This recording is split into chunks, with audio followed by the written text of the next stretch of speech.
Hi,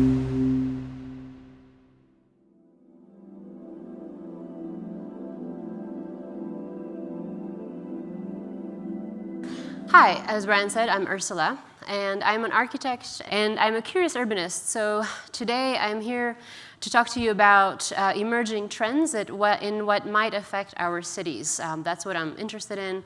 And one of these trends is urban simulation. We are building simulated environments physically in the world to a scale that it can no longer be ignored. And so today, I will talk to you a little bit about the history of simulation, but also perhaps project its future. To most of us, this is Disneyland. But as an architect, I see this as a simulated environment, which means it's a replica or a copy of something that already exists in the world. And I would like to suggest that these simulated environments become a built record of the way in which our societies actually imagine our cities and the way in which we're meant to inhabit them. And so in a sense, the urban environments that we built as a society, including these copies, become a reflector of our cultural imagination, perhaps our unknown desires, and even our darkest fears. I would argue that simulated environments in this way can become almost predictors of the city of the future. And I start with Disneyland because this represents an era of a former type of simulation where the city was seen as an idealized form as a list of greatest hits of cities and real cities and imagined cities all over the world. And they're packaged in a way to evoke feelings of sentimentality and nostalgia, and they are built physically so that we can mass consume these emotions. And the image of Main Street in Disneyland, we all know it, and some of us might have visited, and we understand that we are meant to share a certain sense of affinity to these cultural values that are being advertised here. So building types and streets like that reflect really Northern American or Western European typologies, we are meant to understand them as values that we need to continue and preserve. However, simulation is changing, and the way in which it's changing is changing our cultural values. We have moved from simulating the city in its idealized form to simulating environments that are perhaps reflecting the darkest realities of our world. This theme park in northern Mexico offers a different type of simulation. Guests can pay to take part in a simulated illegal border crossing from the US into Mexico. The package is complete with hired actors who act border patrol agents or as illegal smugglers in a way so that the emotional and intellectual experience of the guests can be heightened. So this is our simulation. And if we look at this image, which is an urban warfare simulation environment that I'll talk about, we can understand that simulation has left Main Street and it has entered some blind spots of our world. So we are using simulation now not only as a means for entertainment, but as a way to manage our war and our fears. In my architectural practice, we use design as a tool to uncover possibly invisible and commonly appearing trends so that we might be better prepared to enact positive change. In our upcoming book, we're working to develop the first geospatial database of publicly available information of all of the military bases around the world. If you look at this map, it is projected as if we're looking at the North Pole in the middle, and all of the darkened pixels are military bases around the world. The idea here is that we can perhaps uncover this invisible geography of urban simulation. We can see that there are hundreds of them scattered across 6 continents, and literally military and war simulation is changing the map from Asia to the Americas. And if we zoom in the United States, the black pixels you see there are simulated environments hosted within military bases. And we can see that the US is host to staggering numbers of these fake cities where our military personnel must train for months at a time before deployment. And at this scale, these simulated environments have become part of the American urban fabric. And although we might not see them every day, they affect us all equally. They're in our neighborhoods, in our backyard, and down the street. And they're also affecting the lives and the missions of our service members, and they affect the way in which we engage the rest of the world. And so if we look at some examples of these simulated urban military environments, we can see them as an aggregation of building and urban types that we are most afraid of, that they are deemed to be most dangerous or that could possibly host future conflict. And so with this new typology, we're meant to understand that perhaps some cities, instead of Disney's Main Street greatest hits, some cities can be seen as on the military's hit list. But not only military simulation is in need for real urban environments for testing. There are commercial companies and new tech startups that are increasingly showing this appetite for built brick-and-mortar real-scale testing environments. And so I will call that other city the Logistic city. And so if we compare the military city and the Logistic city, we can understand them as two sides of the same coin. They both suspend ideas of control of urban planning from traditional notions of urban design, policy, and planning.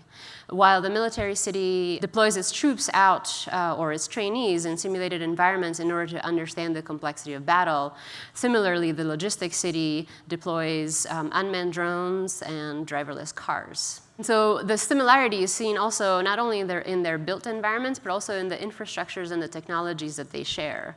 While the military relegates control of the city to, let's say, tactical teams on the ground or real-time data sensing, the Logistic city relegates or manages its cities through smart infrastructure and sensing equipment. And in this way, both the commercial Logistic city and the military testing city are sharing knowledge, sharing testing ideas, and sometimes even they share in funding and personnel.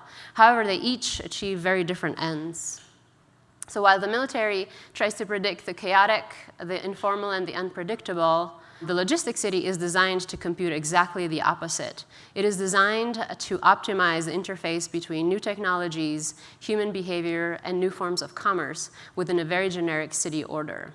And so I will show you two examples of the Logistic and military cities that are right here very close to us in New Mexico. The military city is Playas, which is a former copper mining town. It is now managed by New Mexico Tech for energetics testing, which means explosives testing. And it is rented out to our military for training.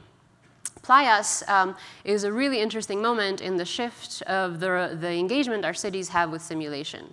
Whereas our cities used to be built in order to be simulated upon, Playas is a real city that was built with its own aspirations and its own goals, but then when it understood that it could no longer compete in the region economically, it found a way to assimilate itself as a simulated environment, offering its built fabric for testing.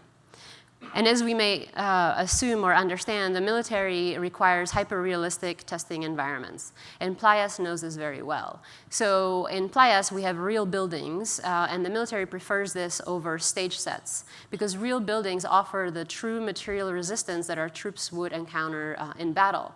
And this, from this type of training, troops have reported fewer casualties and less collateral damage when they're in deployment. For instance, this Afghan village, in here we hire Afghan refugees and role players to play out scenarios that the military needs for training purposes.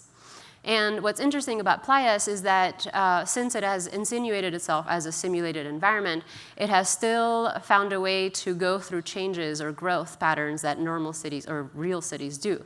So while it maintains its main street and its suburban American city for simulation, its periphery is growing. It is building the Afghan refugee town, this Northern African village, building other outposts and camps.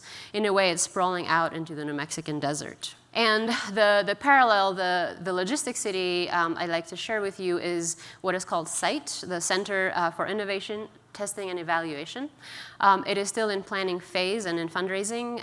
It is planned to be built in New Mexico to a size that could house perhaps 35,000 people, but no one will live here. The logisticians who will work here will be testing driverless cars, commercial drone delivery, renewable energy, smart technology, humanitarian aid organization training, and the list goes on and on for any new tech company that has a real need for physical testing. But this drive towards this technophilic drive towards our city, or for the image of the city, I would argue that perhaps it might flatten out unexpected circumstances and messy human behaviors of the everyday, which I would argue are really important for realistic testing purposes. So a testing city without humans might not ever be able to predict our human unpredictability. The logistic city designers have conceived of the city as an aggregation of very specific types of districts that perform one specific type of use. However, if we think about our current cities, especially the cities that are leading global urbanization, they are increasingly messy, layered, complex, and they are not easily discernible into these sort of specialized districts. And so my argument here is that this kind of logistic city idealizes the city in a way that it has more in common with Disneyland than with Playas or with the military city. And so the question through this research for me is, if we have the tools to actually test the real thing, why would we test this idealized version of a city that doesn't really exist? The logisticians contend that the technology that is being developed there will help us retrofit our current cities and our legacy infrastructure. By this, we're meant to understand that our cities are outdated, and they will continue to prove burdensome to ideas of smart logistics and profit. So as a designer, I am meant to stand by and wait for testing results that are coming out of the New Mexico desert that could be somehow generically grafted onto any other cities.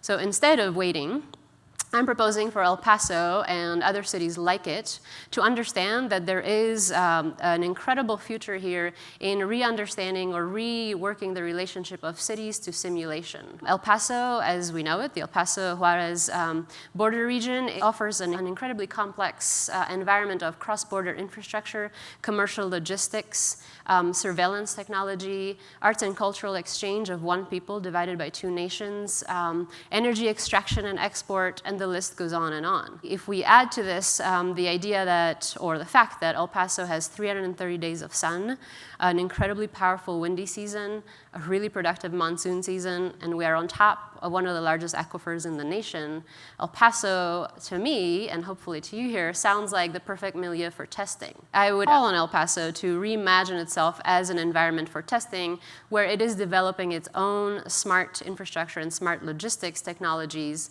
so that it places itself at the forefront of innovation in a future where smart infrastructure will be the norm. So instead of sort of following decades of aftershocks of fashionable urbanism trends from 20th century, we can actually capitalize on what we do best and what makes us very different. So El Paso can look like this.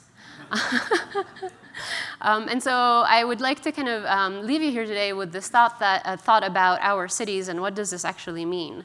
Current cities are being planned along neoliberal agendas that seek to diversify a city's economic portfolio by offering very specialized uses. So industries like healthcare, education, or even the creative class are interchangeably seen as the city's next savior. However, if we can accept that our cities are actually being governed and controlled by fear and by security logistics, maybe there is a different way or a different model for diversification.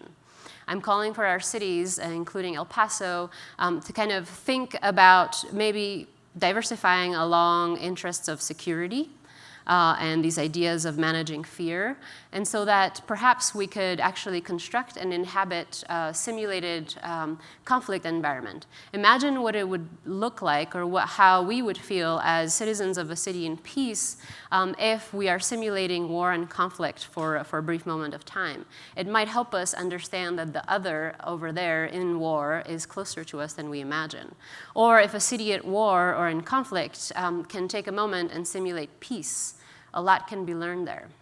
And so what I'm calling for us here is just to find ways to test the future, to test the city, and to test ourselves.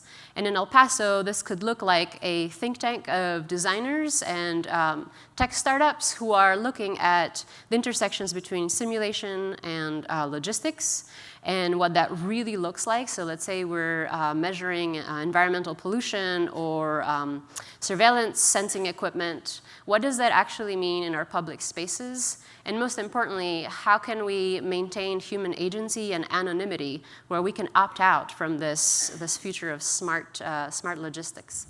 So Thank you.